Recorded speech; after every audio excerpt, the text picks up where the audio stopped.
leaning to the prophets and understanding that we're the ones telling you that there will be a so-called UFO invasion. But those are the chariots of the Most High God that's going to rescue His people, the elect of His people. So Rock 36 and 3, it says, lift up thy hand against the strange nations and let them see thy power. And thou was sanctified in us before them, so be thou magnified among them before us, and let them know thee as we have known thee, that there is no God but only thou, O Yahweh. Shew new signs and make other strange wonders. Glorify thy hand and thy right arm, that they may set forth thy wondrous works. That's ultimately what the Lord's going to end up doing. Esau, he want to keep, controlling the narrative and acting like he got an explanation for everything. Well, that's when the Lord's going to start showing his power, man. He's going to start showing strange phenomena that even Esau can't explain. It's going to be undeniable, and guess what? We're going to automatically know who's responsible, and we're going to be giving the praise and the glory to him. We're going to be declaring his name. We're going to proclaim his name. You want to know what power, what God is doing that? Hey, like in that scene from The Mist, in the grocery market, she talks about the God of the Israelites.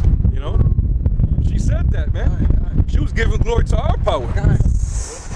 That's like when hey, that was a strange wonder. Yeah. Fucking newly created creatures coming through and shit. Big ass, mist over the city.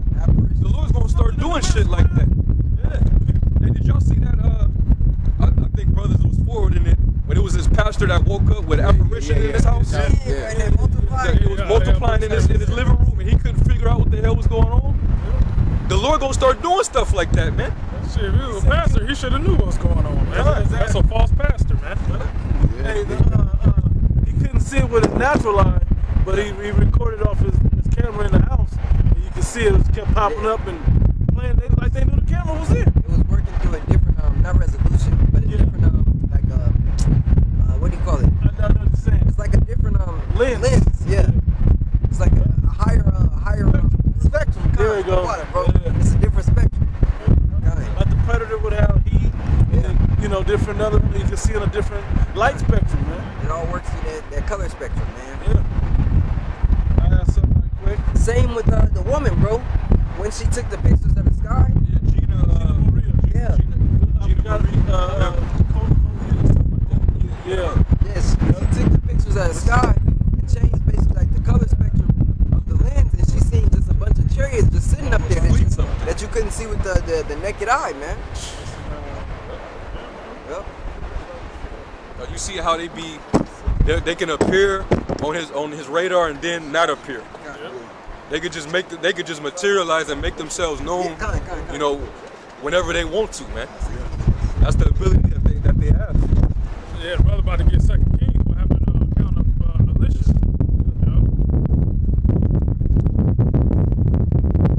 The chariots of the Heavenly Father, man.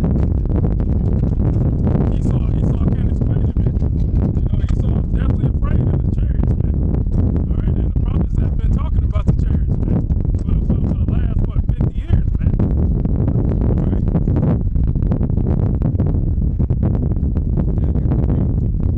Y'all can keep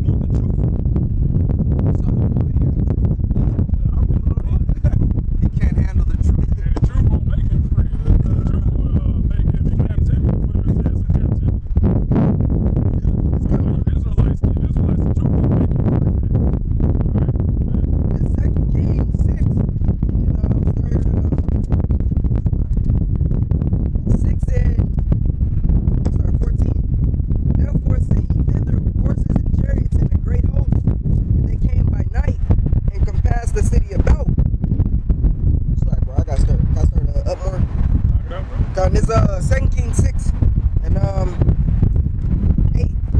Then the king of Syria warred against Israel and took counsel with his servants, saying, in such and such a place shall be my camp. And the man of the Most High Yahweh sent unto the king of Israel, saying, beware that thou pass not such a place, for thither the Syrians are come down. And the king of Israel sent to the place which the man of the Most High told him, and warned him of, and saved himself there, not once nor twice. Therefore the heart of the king of Syria was sore troubled for this thing, and he called his servants, and said unto them, will ye not show me which of us is for the king of Israel? And one of his servants said, none, my lord, O king, but Elisha, the prophet that is in Israel, telleth the king of Israel the words that thou speakest in thy bedchamber. And he said, go and spy where he is, that I may send and fetch him. And it was told him, saying, behold, he is in Dothan. Therefore sent he thither horses and chariots and a great host. And they came by night and compassed the city about. And when the servant of the man of the Most High was risen early and going forth, behold, a host compassed the city both with horses and chariots. And his servant said unto him, alas, my master, how shall we do? Basically saying, what shall we do? Yeah, what should we do? Yeah. And he answered, fear not. It was a siege. Yeah, see, It was a siege. The Syrians are trying to siege us. They're trying to take us over. But they didn't. While they're trying to focus on taking us down, they didn't see what we had lurking in the heavens, man. You know, so we got a heavenly force that you can't see. And he answered, fear not, for they that be with us are more than they that be with them. Sure. And Elisha prayed and said, Yahweh, I pray thee open his eyes that he may see. Hey, that lens, yo, brother, talking about that spiritual eye. Third eye. God, bro. You can see it with the natural. And how scary is that? You got a whole force, I'm just leaving it at that, force or army that you can't see? What you gonna do about that? That can move like that? Fear not, for they that be with us are more than they that be with them. And Elisha prayed and said, Yahweh, I pray thee open his eyes that he may see. And the Most High Yahweh opened the eyes of the young man, and he saw. And behold, the mountain was full of horses and chariots of fire round about Elisha. Yeah, Oh, God. It was all around you, God. up above you, man. You know, and the same thing with King David. King David had those same encounters. He would be in battle, and he would send up prayers to the Most High, and the angels would be there, man, be right there. You know. Yeah. Hey, and sometimes the Lord he could open up one person's eye, the other person is oblivious. They don't even see what the hell is going on. They might thinking that you bugging out. Like, what the hell is? I don't see what you see. The donkey and Balaam. That's the spirit. When Paul was speaking, Yahushua was speaking to Paul, the other two heard something, but Paul only heard the voice. Exactly. They just heard thunder, thundering. It's 18. And when they came down to him, Elisha prayed unto Yahweh and said, smite this people, I pray thee, with blindness. And he smote them with blindness according to the word of Elisha. And Elisha said unto them, this is not the way, neither is this the city. Follow me, and I will bring you to the man whom ye seek. But he led them to Samaria. And it came to pass when they were coming to Samaria, that Elisha said, Yahweh, open the eyes of these men, that they may see. And Yahweh opened their eyes, and they saw, and behold, they were in the midst of Samaria. There you go. That's the power of our Lord, man. Hey, the Lord saving his nation, man. And it's gonna happen again, man. All right, the elect is gonna be saved from Yahweh Shai via the chariots, man. Right before America's destroyed by thermonuclear missiles, man. All right, and that's our salvation, man. Can you grab Acts 4:12? Because we were talking about different signs and wonders in the end times.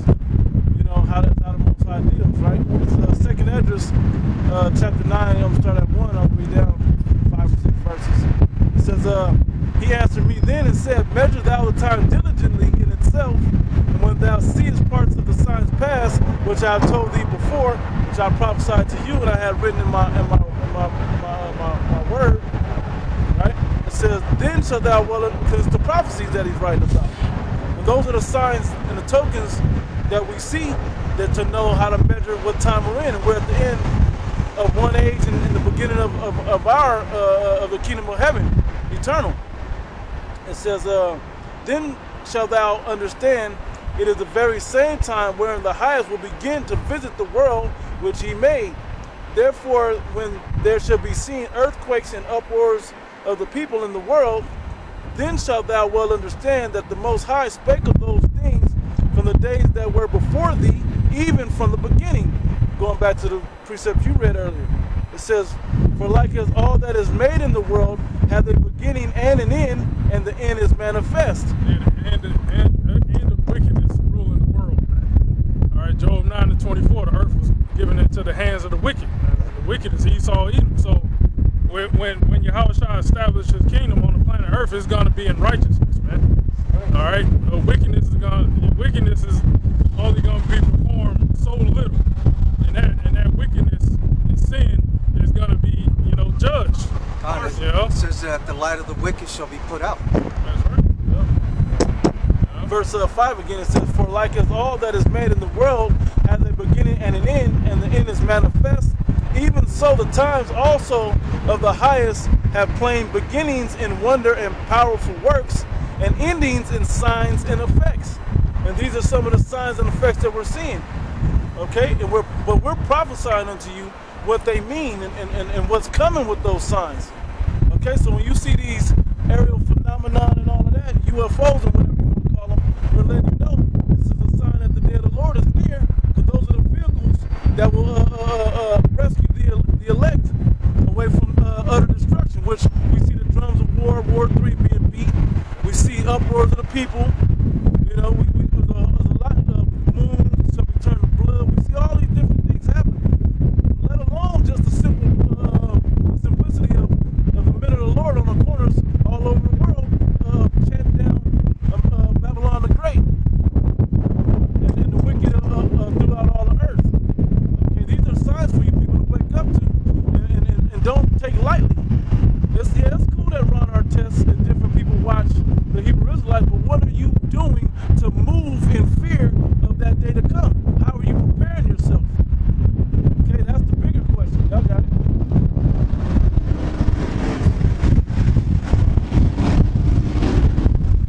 It's Acts 4:12. It's Acts 4:12. Neither is there salvation in any other, for there is none other name under heaven given among men whereby